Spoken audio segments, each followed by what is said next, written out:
The tournament comes so quick and fast. 48 hours after losing to India in their opening game, Ireland go at it again in New York again. This time Canada awaiting them in match number 13 of the ICC Men's T20 World Cup 2024. We build up to that on Maruti Suzuki Arena presents ESPN Cricinfo Timeout in the company of Niall O'Brien, who joins us having had a look at that Ireland first outing against India. Niall, a lot of lessons to be learnt, but to be learnt very quickly. Just 48 hours, what would Ireland have figured about how to go about it in these conditions? Well, I think the team were hurting last night, both probably physically, because there was a few blows to hands and heads and arms and chests, but also I think probably a little bit emotionally, really, because they were so up for the game. Such a huge contest for Ireland to might of India. And to go down in the manner they did, they'll be all disappointed. But actually, I think when you get a game in such quick succession after a loss like that, it's probably the best thing you can do, because otherwise in the hotel, you're stewing over it, you're overthinking things. Um, Having a game against Canada, it's a good respite now for Ireland just to get back in, just address a few issues that didn't quite go so well, and get back on the horse. It was a tough game yesterday. I must say they were outplayed by India. They really were. India were top class, straight from the toss after winning the toss, and Ireland were a long way off the pace. So they'll have to do a lot better tomorrow, but they are definitely up for speaking to some of the players this afternoon. They want to right some wrongs. Yes, and there is so much to course correct already. It's become a theme for this World Cup for all teams, not just Ireland. When you take New York in particular, with the tough pitch, the slow outfield, the huge boundaries, that recalibration, is it almost become important to start batting almost as if it were the middle overs of an ODI? Yeah, I think Ricky Ponting was spot on yesterday when he mentioned just have to really lower your expectations. The, it's not going to be a pitch where you're going to go out and get 180, 190 and blaze the ball all over the ground and into the stands. You mentioned the outfield's a bit slow. The boundary size are decent. They're not massive, but they're a decent hit. So actually, I think, without being too negative, you have to just give yourself a little bit more time in the power play. So we may see a slightly more reserved approach in the power play from both sides, really, especially from Ireland, though, because they know the surface that they're going to come up against. So it is, as you say, it's going to be a slightly different way of going about things, but that's the whole point of international cricket. If everything was just flat and fast and small boundaries, it will get a little bit boring. Truth, we want to see an even contest between bat and ball. I think it was a little bit weighted, obviously, in favour of the bowlers yesterday, but I'm sure the ground staff are doing some hardy work today to get the pitch a little more suitable for general batting and bowling tomorrow. So I think we will see a different approach from Ireland.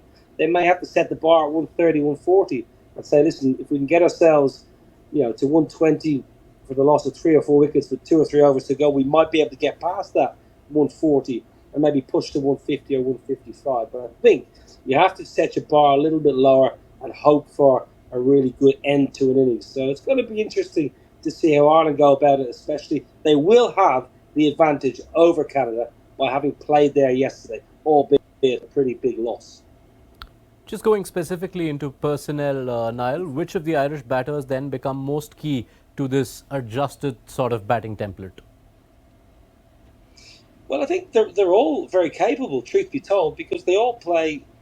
Now, Ireland picked pretty much the same team for every format of the game, whether it be T20, ODI, or Test cricket. There's very little change, especially when it comes to the batting department. So they're all technically sound. You wouldn't batter in that Ireland team who excels in T20 and struggles in ODI or Test match format. So they can all adapt.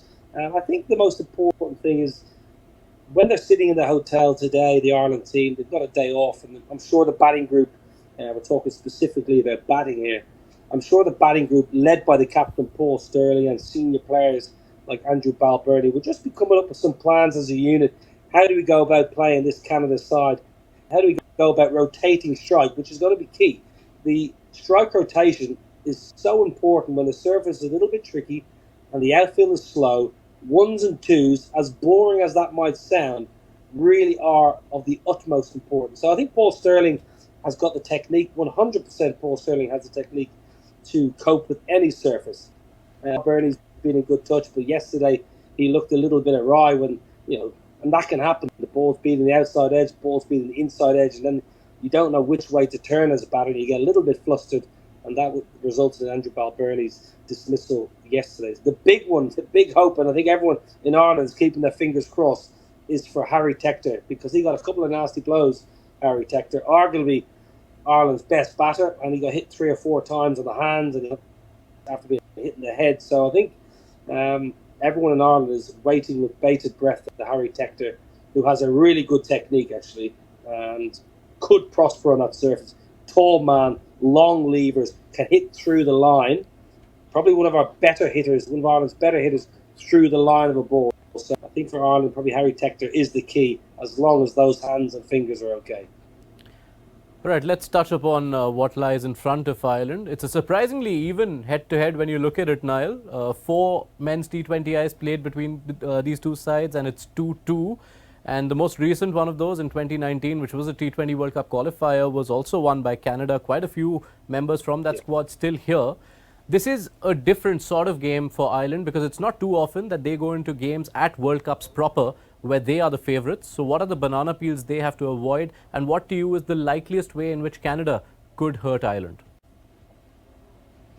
Yeah, it's an interesting mindset shift really from one game to the other. When you go up against India, nobody expects you to get close, a bit of a, for want of a better expression, a free hit against the likes of India.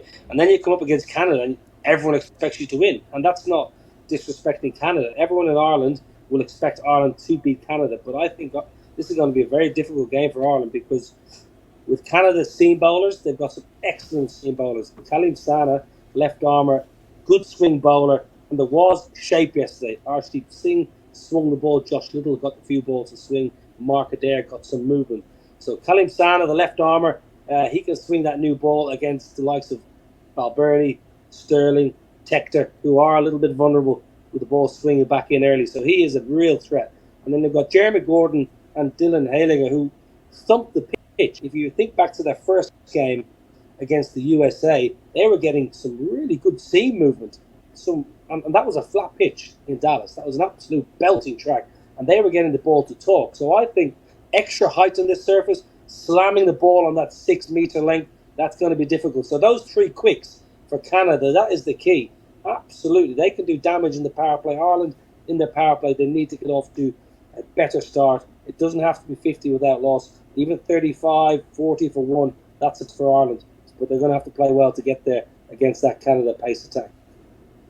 Yeah, not going to bother you with a prediction here, but I'll wish you well. Have a good game out there and look forward to your company once it's done in New York. Thank you so much, Niall O'Brien. That does it from us on Maruti Suzuki Arena. Presents ESPN Cricinfo Timeout.